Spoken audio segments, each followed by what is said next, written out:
Good morning, everybody. This is John Gilbert from the District Facilities Branch. I'm here with you today, along with my colleagues, to give you this presentation today. It will primarily concern with a district facility plan, DFP. It's also known as the startup process. Over the next couple of months, we're going to do a series of these that are focused on facility planning because we have a lot of them due come June of 2023. Our records currently indicate that we'll have up to 74 due by then. So to kick this season of facility planning off, we're going to start with the startup today. And at the end of the presentation, while a little bit off topic of the startup, we will touch on HB 678 because I know that that's a big topic for everybody these days since that law was enacted in April 8th. Next slide, please, Oksana. First, let me introduce the team. I will be doing the presentation, but also here, so some of these people are here with us or are to explain the leadership that we have here at the Department of Education. Facilities branch is under, and you can go to the next slide, Oksana.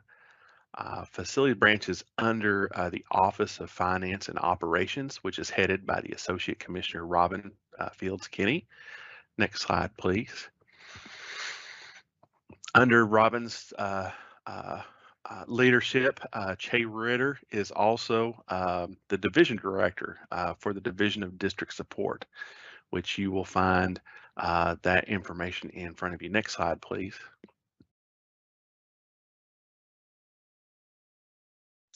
And under the division is our branch, which a lot of you will deal with on a day-to-day basis for all things concerning facilities. Our branch manager is Greg Dunbar, and his information is also there in front of you. Next slide, please. And then the crew that you deal with on a day-to-day basis, there are 4 architects. Each of us have about 42 to 43 school districts that we work with each and every day. Gary Least, who's on vacation this week, James Bauman, who's here with us today, Marcus Highland also, and then myself, John Gilbert. We make up the team that reviews things for facility-related items. Next slide, please. And probably the glue that holds us all together, Tanisha Keene.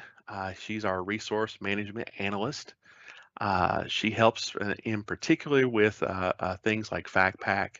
If you have technical questions regarding that, please feel free to give her a call. And she is always here to help assist in a lot of ways. And she is also present at today's presentation. Next slide. All right, this presentation will also be located on KDE's website. It is being recorded.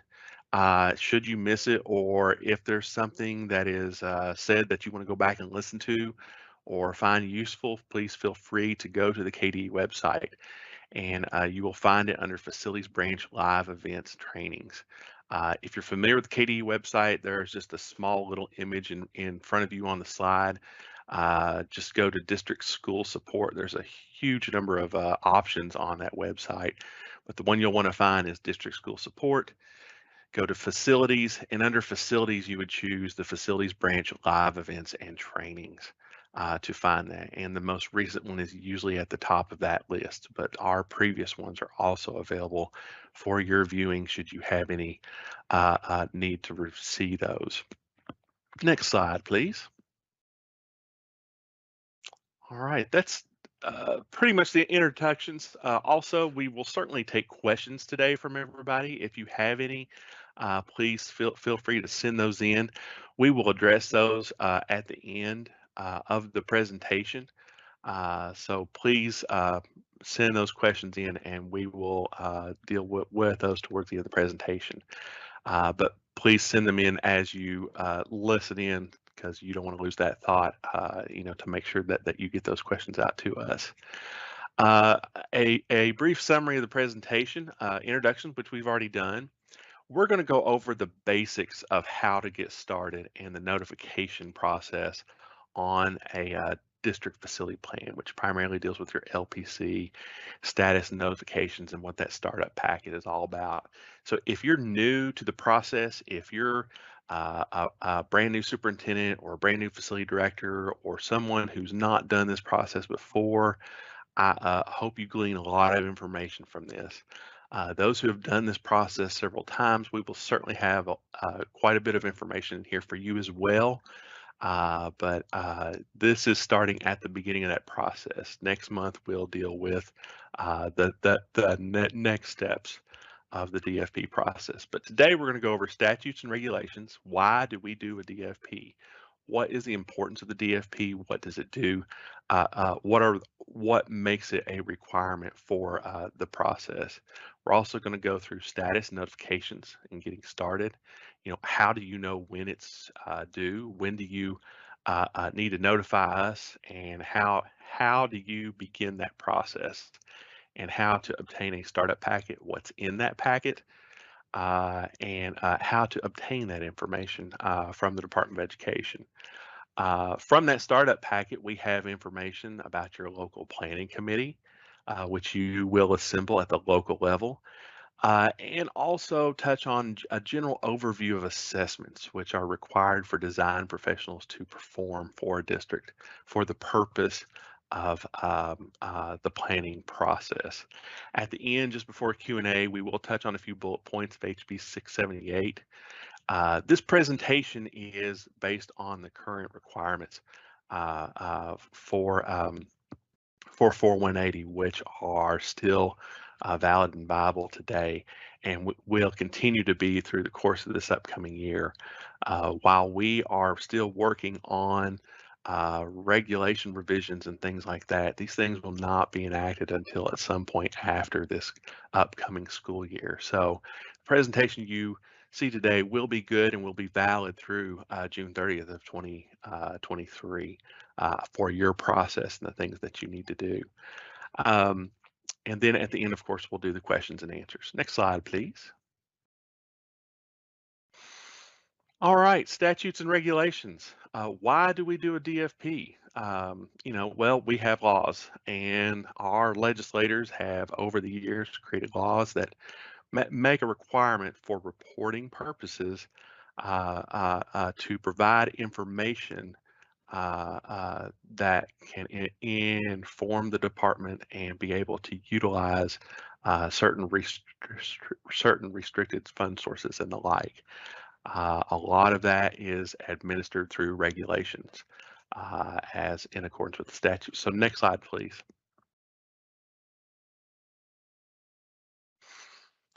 So when it comes to statutes, which are law out there, we look at capital outlay. Capital outlay is one of your funding sources through KRS 157.420. It requires capital outlay be used for capital outlay projects approved by the Commissioner of Education in accordance with administrative regulations, which we're referencing 4180 here. If you have a facility plan and you submit a project, if it's on a facility plan, that capital outlay, you have access to that for those particular types of projects. And if you had work that you wanted to utilize capital outlay for that was not on there, you would typically have had to have done a CFR from a capital construction standpoint of things, or other requirements would have to be made to do that, or changes to your facility plan in some way for capital outlay use. Also, another fund source which has statutory requirements behind it is the Facility Support Program of Kentucky, also known as FSPK.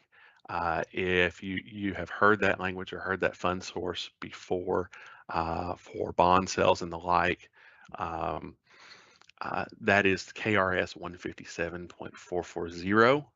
Those funds are to be utilized and addressed in the priorities listed in an approved facility plan. Again, that's under 157.420. If you are going to do work with an FSPK bond sale and the like, your project should be listed on a facility plan in some way so that that need has been identified and you are removing that need and using that level of fund source. Next slide, please. Also, School Facilities Construction Commission, SFCC. There are requirements with 157.620. SFCC funds are restricted to priority order on an approved school facilities plan. Um, FSPK that I just previously mentioned, it could be in any order as long as it's on a plan.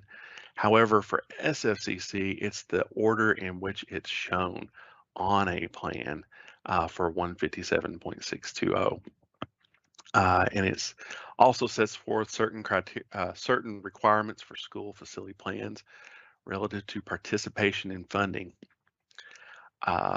Also, what impacts this really runs parallel to, but is not necessarily tied into, but as we are looking into regulation revisions over the course of the next year or two, we are looking at the Kentucky Facilities Inventory and Classification System, also known as KFIX.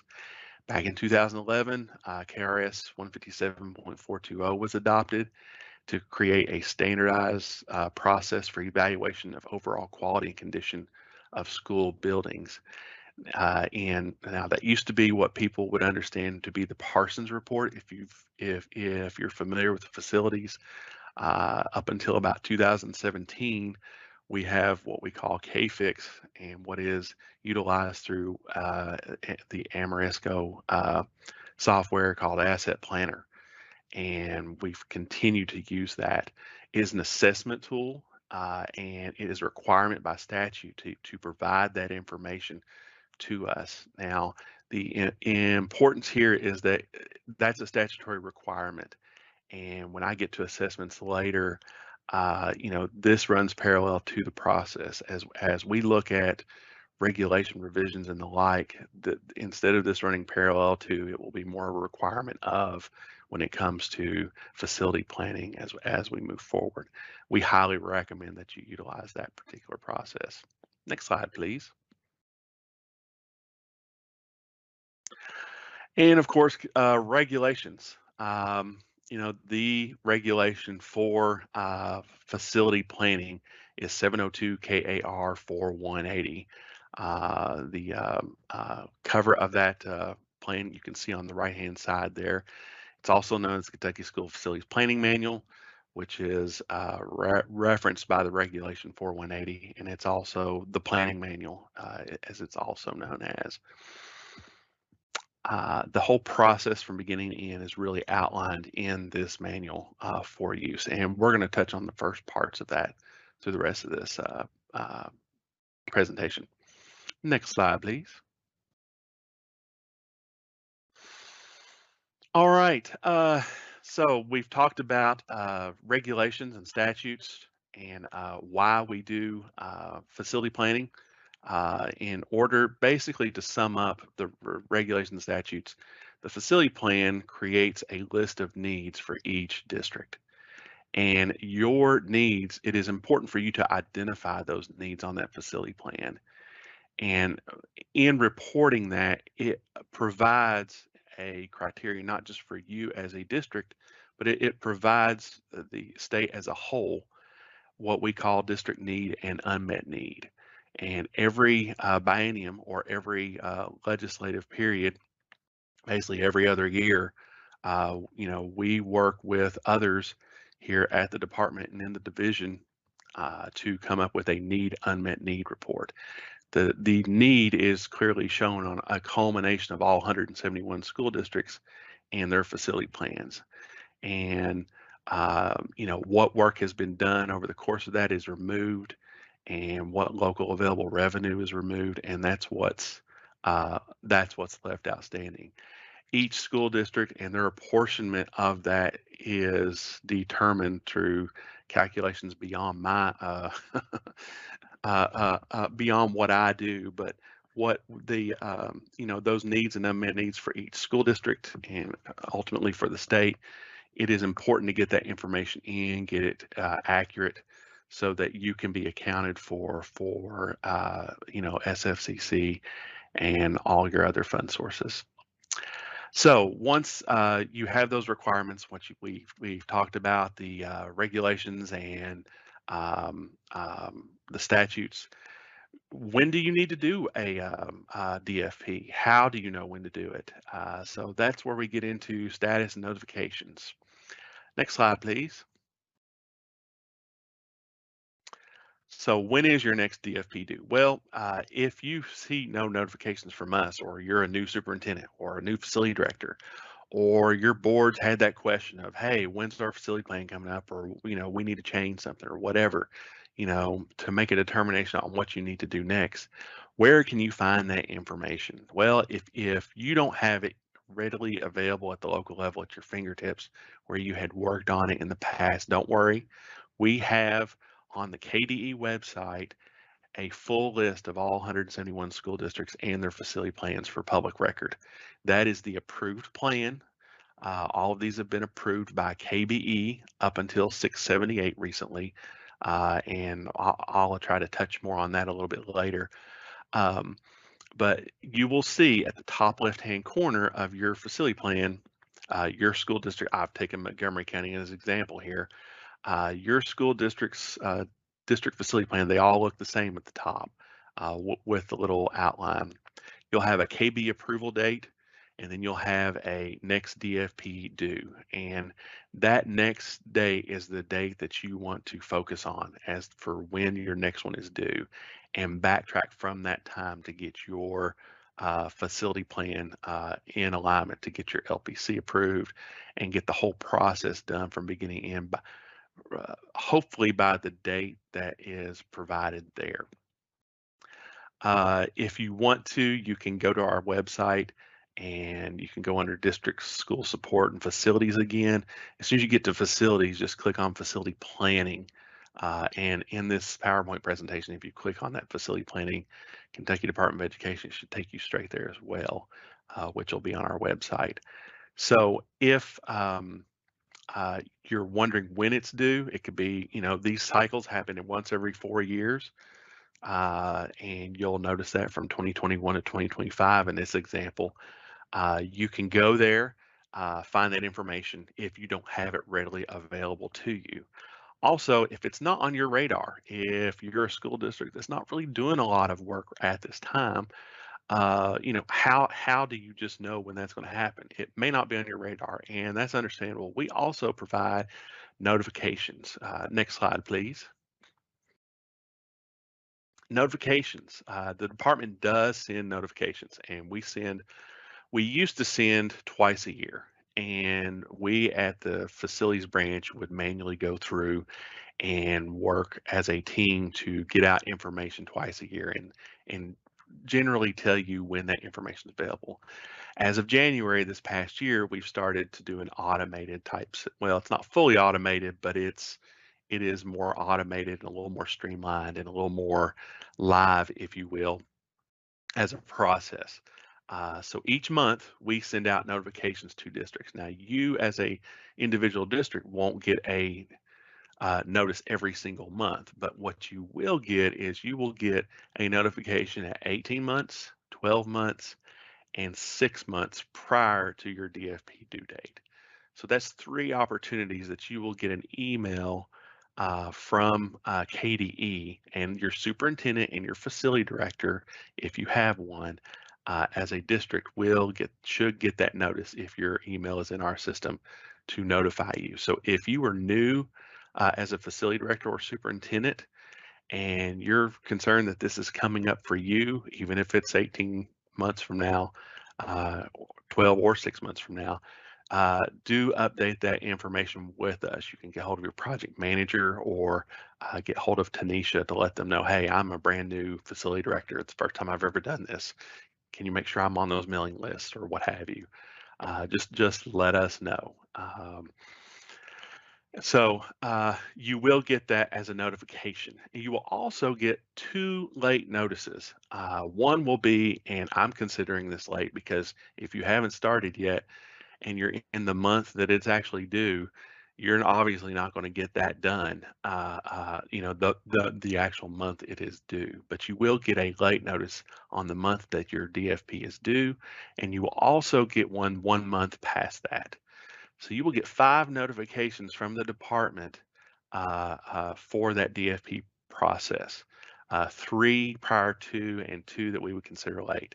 It's my understanding that you will not receive any notices past that. So it is important that you pay attention to the emails that come through for those notifications if something like this is not on your radar. If it is, you can always look again and see what the date is on your actual DFP. Next slide, please.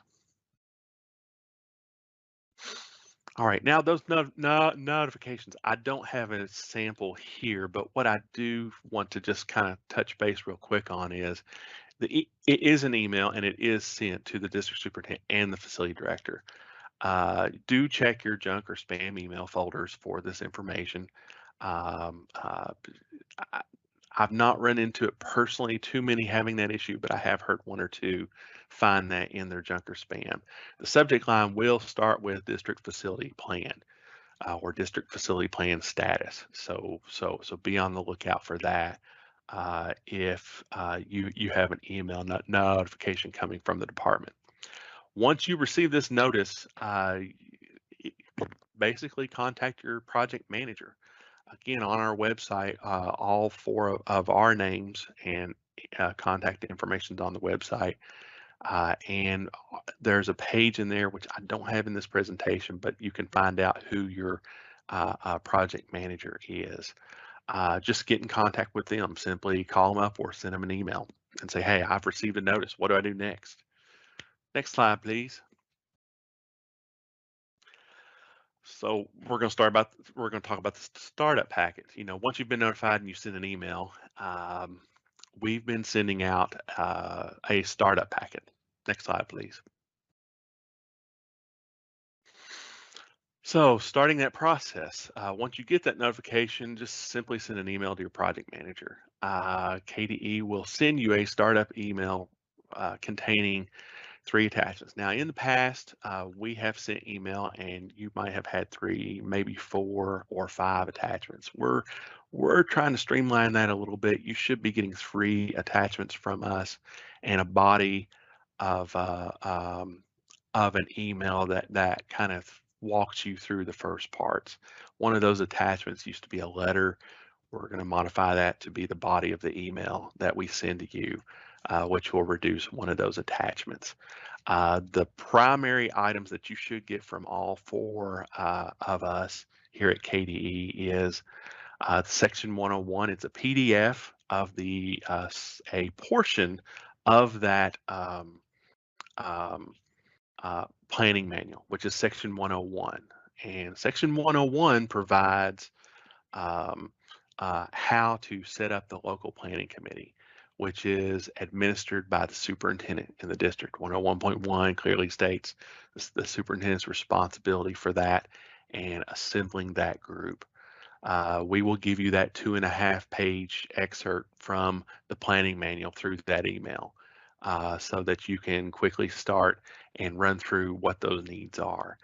We'll also attach, and this may be new to some people, and I have an example a few slides down from this one, what we call an LPC roster spreadsheet. It will be an Excel file, and that roster spreadsheet will help guide you through what those requirements are that are listed in Section 101 that we hope will help you assemble that group and maybe strategically place the people in the right positions, and to help expedite that process when you send it to us, we can quickly go through that as we will get a uniform sheet that everybody's sending to us that has a similar look to it and shows some of the qualifications being met for Section 101. You will also get a DFP process checklist. We're not spending a lot of time on the checklist today as it goes from beginning to end. That may be in the next meeting, or if not the next meeting, shortly thereafter. but you also get a checklist, which we'll very much talk about the beginning to end. There's 9 steps, if you will, in that checklist. And if you print that out as a facility director or superintendent or someone that is designated to be in charge of the process, step by step, that checklist, I highly recommend you utilize that from beginning to end. Include dates as you move along that process and help plan your meetings and assessment period and all that with your team as you move forward. This information is not on our website. And part of that, I believe, is by design, because once you get the notification, it helps us to know when you are officially starting. And so when, that action of you letting us know as your project manager and us in turn replying back to you to provide this information to you really gets it started on your side, and it gets on our radar, or we include you or incorporate you in our list as we review facility plans and that whole process from beginning to end on our side of things. Next slide, please. All right, now that you got that startup package, this is where your work really begins. Assembling your local planning committee, or LPC. Next slide, please. Now, assembling your LPC, there's a couple. There's, I think, 14 sections in this. Section 101. No, there's 12. I'm sorry. There are 12 sections. I'm going to hit on most of the topics. 101.4 through 101.12 talks about each particular group, whether it's the administration or your local school board or your SBDM, parent-teacher councils, and how it gives you instruction for each of those groups on how they need to select their person or persons in a very short and concise way. And 101.1 through 101.3 gives you some framework and how big your LPC is going to be, who's in charge of it, the superintendent to start, by the way, and if you have school centers and the like. So like 101.2 determines the number of LPC members.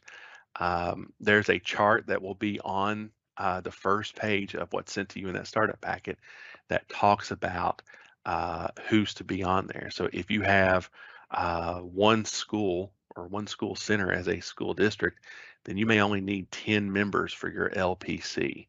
And there's a chart in there, and it talks about the superintendent, the parent, the teachers, a building administrator, facility director, central office, community leaders outside of the school district, board member. The board will designate one board member for the planning committee, a local building and zoning official. With pretty much, that's the same demographic for whether you have 1, 2, 3, or 4 or more schools. So depending on the number of school centers you have, you might have 10, 12, 16, or 20 members. And I would recommend that you look at that chart. That chart's still going to be good through the course of the upcoming year and maybe beyond. So look at that. If you have questions, always talk to your project manager, but that will begin to tell you the number of people you have and what schools they begin to represent. And just like the slide says, the LPC is intended to provide a cross-section of stakeholders, parents, teachers, administrators, and community members. Requirements for each type is called out, like I said, in 101.4 through 101.12. Next slide, please. 101.3, this is an important one. I have found that I see a couple of districts where this happens, but it's really important to be mindful of this when you're assembling your local planning committee. 101.3 states all schools shall be represented before multiple representation of a school occurs. That's important. The maximum number of representatives on an LPC from a school shall not be in excess of one greater than the number of representatives from any other school. So if you're a school that has 4 schools, then you're going to likely have potentially you're going to have 4 people representing each or 3 or 4 people representing each school, but you couldn't have, for example, 4 representing a high school and only 2 or 1 representing the middle school. That's important. You either have everybody has 1 representative, or if the numbers work out, 1 school may end up having 2 and everybody else having 1. But everybody has the opportunity to have 1 before you start to get to that number 2 level. And I'll touch a little bit more on that when we have the LPC chart coming up here in a little bit. And like I said earlier, 101.4 through 12 provides guidance to the superintendent and those groups on how to generally go through what they need to do for each type. Next slide, please. All right. Now I'm going to go through a process of an LPC roster of what it preferably all members should live in the school district. And this slide talks about that process, about how all members live in the district and what you need to do for that. In some upcoming slides, I'm going to touch on if you have an out of district, and then I'm going to end this part with what that spreadsheet looks like to fill out your roster. So with that, your LPC roster for all members living in district. Go through section 101, have all your members chosen by their designated peers, whether it's your SBDM councils or your central office staff chooses a central office person, or you advertise for community leaders that are outside the school district and are not employed by the district. Once you have all those people decided upon, you fill that roster out. You fill it out completely, and by the way, the superintendent signs it and submit that to us. So, and again, be mindful of 101.3. Have your superintendent sign the roster, submit the roster to your project manager. We will then review and send the superintendent a determination letter. And with that, we typically send orientation part 1 with that approval letter. And you may begin meeting, or you may begin meeting upon the completion of orientation part 2, which is done after assessments. Those presentations will be discussed at a future event, not this one. But know that once your LPC is assembled, once it's approved, you may begin meeting how you see fit at the local level. Next slide, please. Now, for out of district, 101 and specific to that, 101.1 notes that if you have out of district members, basically the Commissioner of Education's office needs to approve those members. I just want to touch base on how you should do that to more effectively get that approval process moving forward. Do fill your LPC roster out completely like you would for all in district. Include everybody on it. Adhere to section 101.3 still. Make sure there's no one more than any other school, that all schools are representative, or if you have more schools than you have spots on the committee, there's no more than one for any particular school. Remember to designate your SBDM members on the roster, but also highlight those out of district people as well, and have your superintendent sign it. Do the same thing like you would for the in district members. Next slide, please. However, when you submit that full roster to us, do highlight who is out of district and let us know that. Send that to your project manager first. That will alert us that you are going to send something to the commissioner. It will also give us a full list as to who's on your LPC membership list, and you will also give us, reasons or rationale for those out of district membership needs. We will send you a determination letter for the in-district membership, but the out-of-district membership, that letter will come through the commissioner's office or their representative. Typically, that is the associate commissioner, Robin Kinney's office, that typically sends that. We are still working on this. Like I was mentioning earlier, we have regulation provisions that we're looking into, but right now this is still the current acting regulation, and you still follow this process, particularly through this busy season that we have upcoming for the next year. Um, and you will get a letter from them. So you would have two letters if you have out-of-district membership that you would need to have approval for before you begin your LPC meetings. Next slide, please. All right, here's a sample. Now, some of you may have seen this before. A number of you may have filled this out before. And for some of you, this may be new to you. I'm showing you the body of this Excel spreadsheet, which is basically prints out to an 8.5 by 11 sheet. What you don't see is just a few instructions at the bottom and a superintendent's line for signature. But what you fill out, the meat of this membership form, you should see in front of you. I'm going to go through it just real quick, just to give you an understanding. It's your local planning committee. Place the date that you're going to submit this to us. Name the school district, whether it's any county or independent school district, place your name there.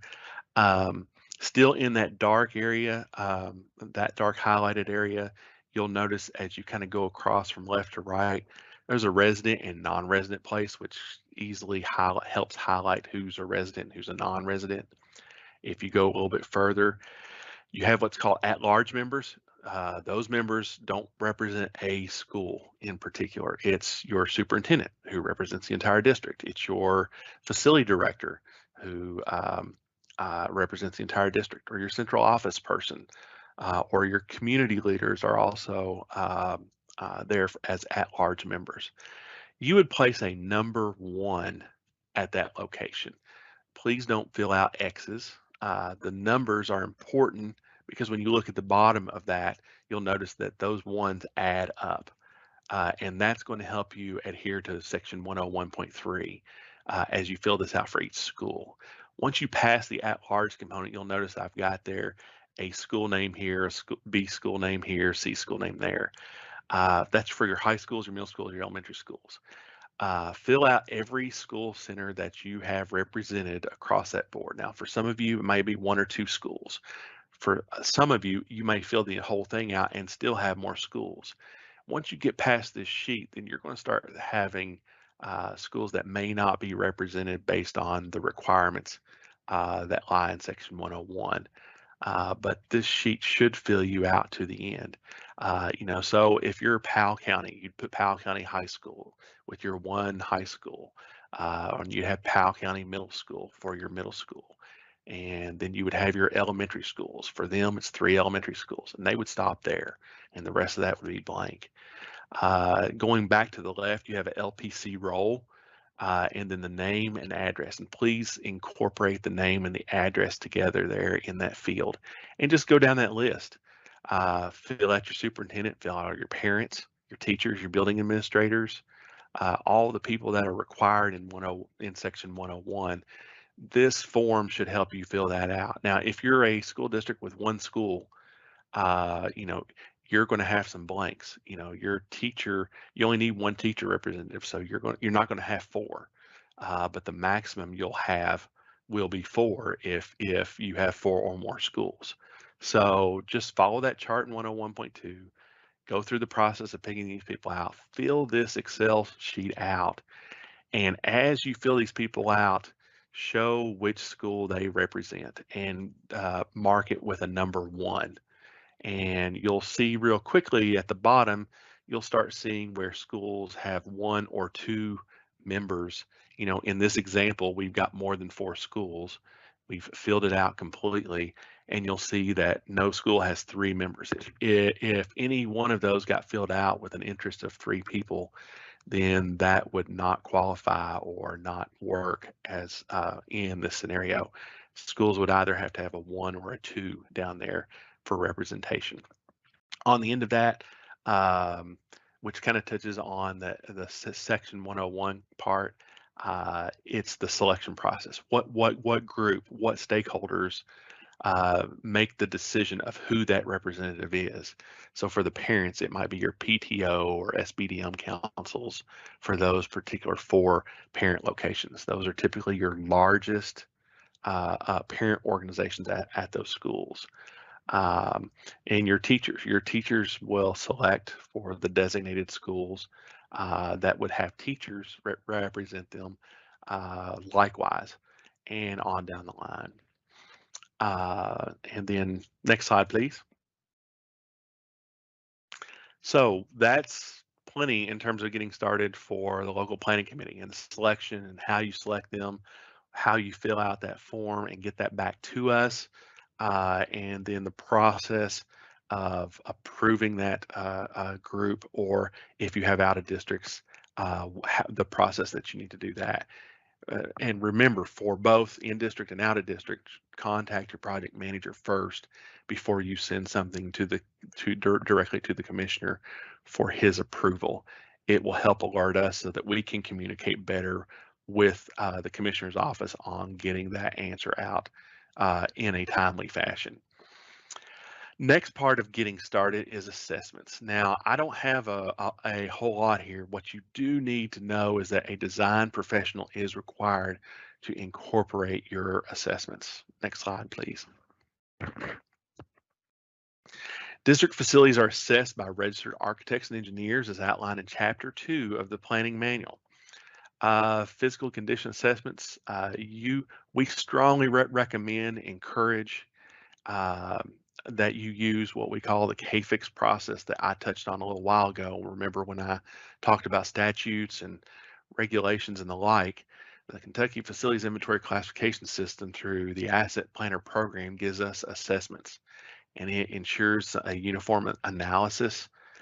Remember, we're looking at this from a state perspective and trying to look at things as much as possible from an apples to apples standpoint.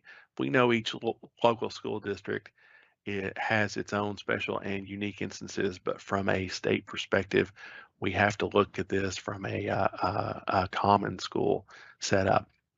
Ensure uniform analysis, provide consistent cost estimates, and it eliminates duplicated efforts related to planning and KFIX requirements.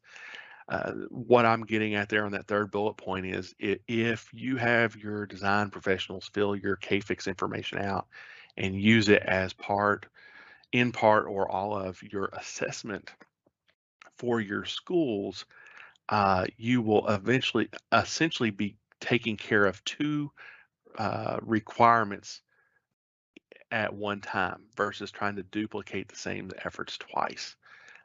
So getting that information done is important. It's a little more efficient from a policy standpoint. We've allowed that, I think, for 4 or 5 years now. So just as a reminder, please be mindful of that as you start that process. While you're doing assembling your LPC, the school district may decide to hire during or before they assemble their LPC the design professionals to go ahead and get that started, because they will need to get into the field and take a look at your buildings and provide that assessment information. Program areas, well, use the KFIX Space Planner function. Those who have filled out, this particular presentation is not about necessarily how to fill these things out, but that you are required to get design professionals, a lot who have already had this experience over the last several years, and districts have had this experience to fill this information out. It helps not only do you get a score from the Kentucky School Score on that side of things, but you're also, there's a space planner component in KFIX that provides us with important model program information for when we assess and review facility plans during the review phases. And if for some reason you are a district that does not want to use the KFIX process, you need to contact your project manager and let us know up front before you do those assessments, so we know how it is you plan on doing those assessments. Technically speaking, while we strongly encourage you to utilize KFIX, it is possible for you to do another avenue, and we We want you to tell us that up front before you begin that process. If you do that, an overwhelming majority of you are using KFix, and we thank you for that. And it's been quite useful in the assessments and reviewing facility plans as we move forward. Next slide, please. HB 678, I'm going to just try to touch base real quick here. This is a little bit off topic, but I know it's important to a lot of people, and you all may have a lot of questions on this. But next slide. As House Bill 678 it was implemented on April 8th of this year, 2022, as an emergency act. So it is an act related to Chapter, I believe, 185 in the law books as HB 678 2022. It is effective. It has a timeline of it is effective through June 30th of 2024. Districts are still required to comply with all the aspects of the planning manual. Keep that in mind. HB 678 requires the commissioner or his designee to approve or disapprove of a complete DFP within 30 business days from receipt. Now, this is the end game, if you will, and we as a facilities branch, when we've looked at reports, there are 74 school districts that are either behind or will be due their facility plan come June 30th of 2023. That's 74 facility plans, 74 LPCs, 74 assessments, district-wide assessments, and there are 4 project managers to review those 74. If all 74 came in, you can see that that would be quite a backup of things to look at. So as this information comes in, HB 678 requires at the completion of that process that there be a 30 business day review time that you're to get an answer from us. And this is on the back end of things, not the beginning like we've talked about for most of this process. To do that, you would need to include when you submit your final, this is after the hearing, you would submit a complete final DFP in Excel format, what it's going to look like on our website. The final DFP coming from the district to our office. The public hearing agenda, the public hearing report, the public hearing sign-in sheet, the public hearing audio recording, the board minutes approving the public hearing and the DFP, and the DFP submittal form, which you should have sent before the hearing. And again, we'll go over this in a future meeting. But there's a submittal form that your LPC chair and your board chair sign and has the votes on the approval of the DFP prior to the hearing reports. We should have received that before, but if we haven't, it's a really hard stop to make sure that we have that before as a complete submittal. And again, 678 influences really from a facility planning standpoint, the end game. And where I showed you earlier, it says KBE approval.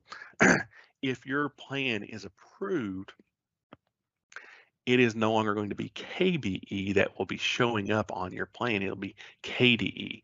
The board, through the commissioner, has assigned a designee to review that, and we will work as a team to get answers back when we get a complete submittal within 30 days, and the designee making that final approval so that that can be posted on our websites, and more importantly, used for your purposes to create BG1s to do projects as you move forward.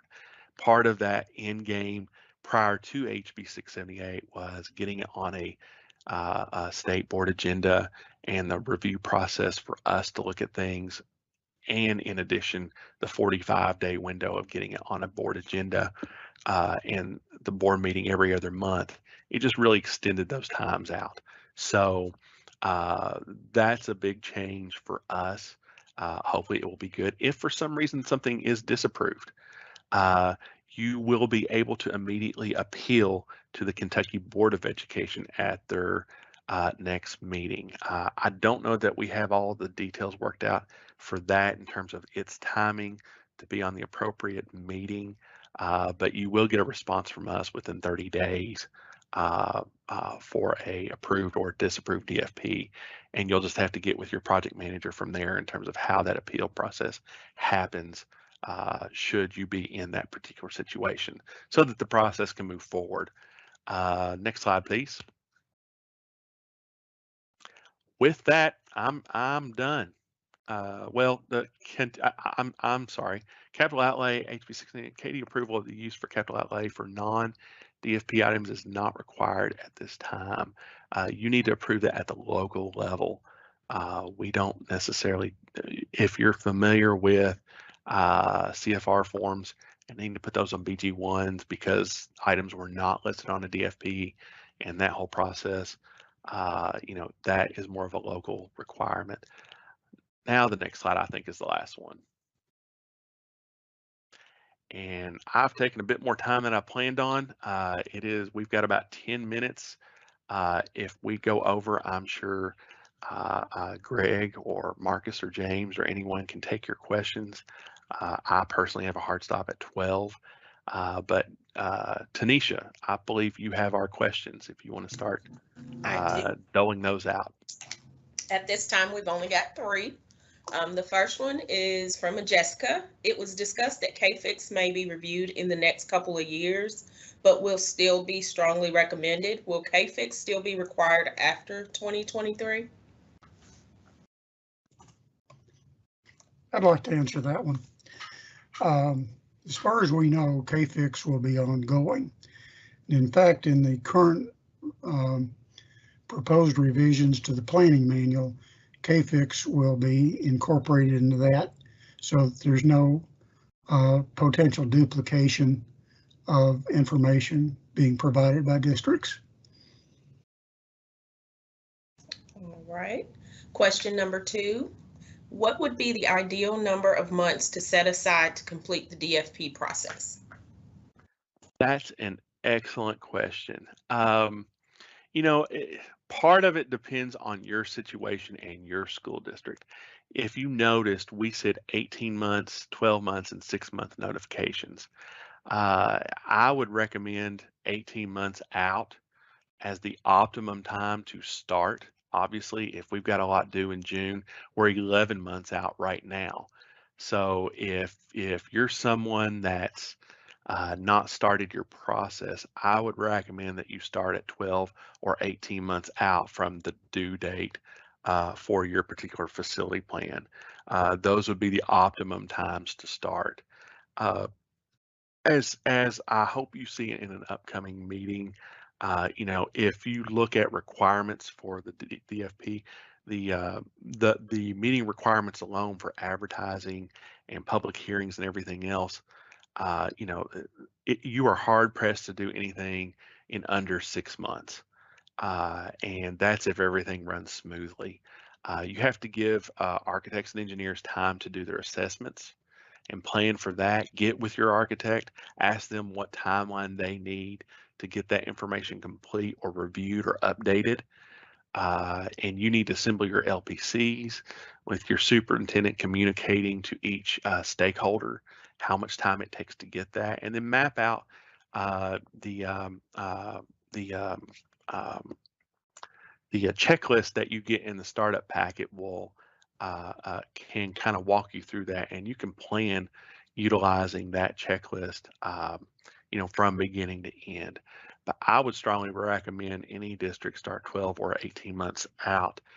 And it's not that the LPC is meeting that whole time.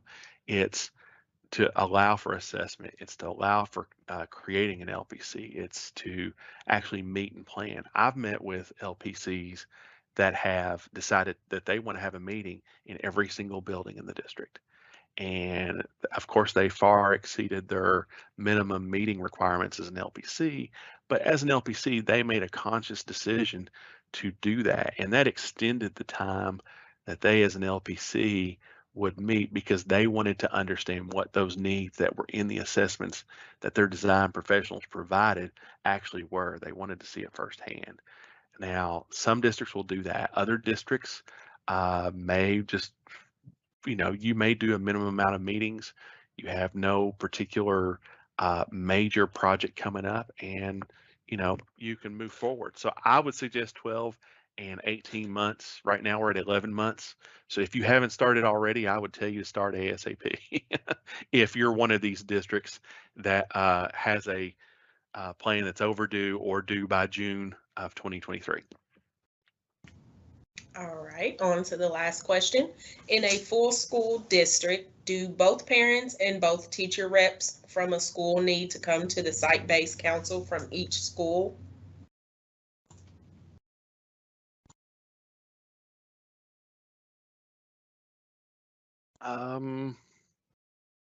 Say that question one more time, Tanisha. I just want to make sure I understand it. Absolutely. In a four-school district, do both parents and both teacher representatives from a school need to come from the site-based council from each school?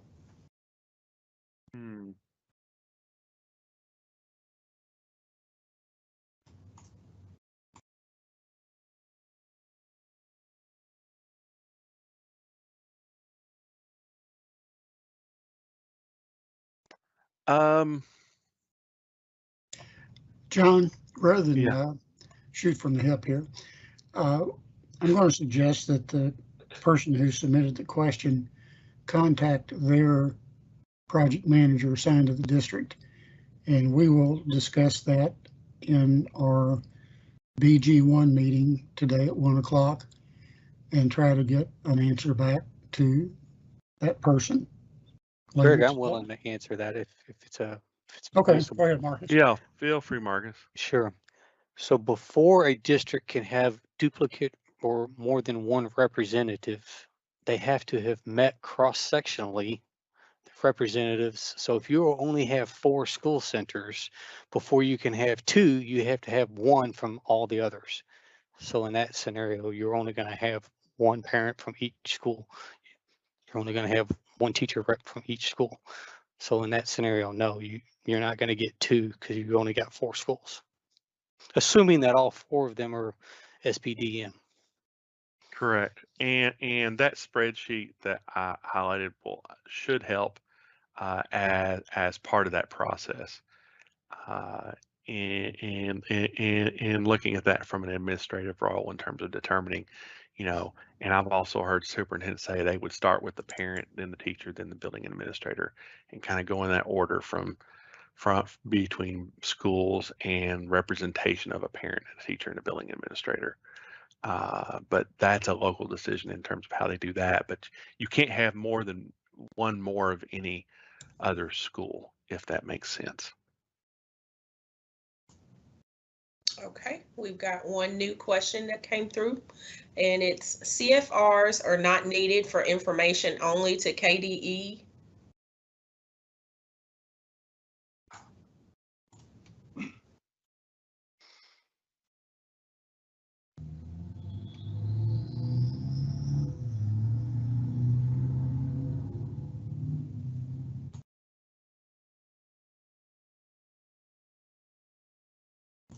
Again, could you repeat that, please? Yes, absolutely. CFRs are not needed for information only to KDE.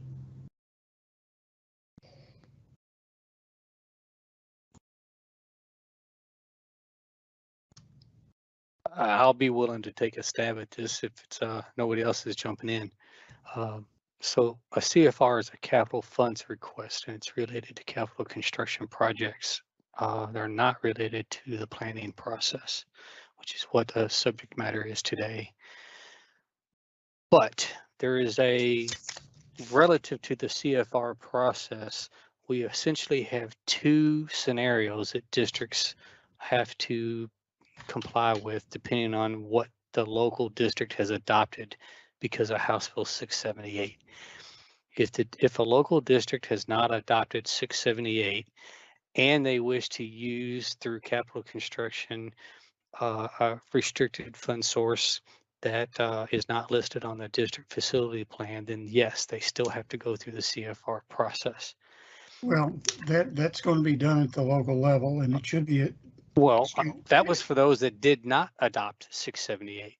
Yes, The ones that have adopted 678, it's slightly different, and they will not be required to submit to KDE that CFR form. But well, again, this is unique to capital construction, not to the planning process. right. And what I would say about that though, Marcus, is because the BG ones have to be submitted to us for data collection and so forth, that if they're using that CFR for a use that would not otherwise be approved, it should be attached to that BG one. The local approval. Yes. Yeah, so, and then the last thing I would add to that subject, even when you have a 678 district, if the attended use of restricted funds is not for a approvable use, I believe we've been instructed to flag it. So like if we see, I don't know, Sfcc bond sale for something that's not appropriate for Sfcc bond sales, and it's not listed on the BG1, that may still yet be flagged here at KDE. And then because it's a little different with 678 districts, we would most likely return the paperwork, presumably a BG1, back to the district, alerting them of this irregularity and for it to be addressed locally. Is that correct, Greg? I think so. Any other questions, Tanisha? I'm No, going. this concludes them. All right. If that concludes questions, I appreciate everybody's time on this important topic, and look for another live webinar coming up next month. That'll be a continuation of the facility plan process. Thanks, everyone.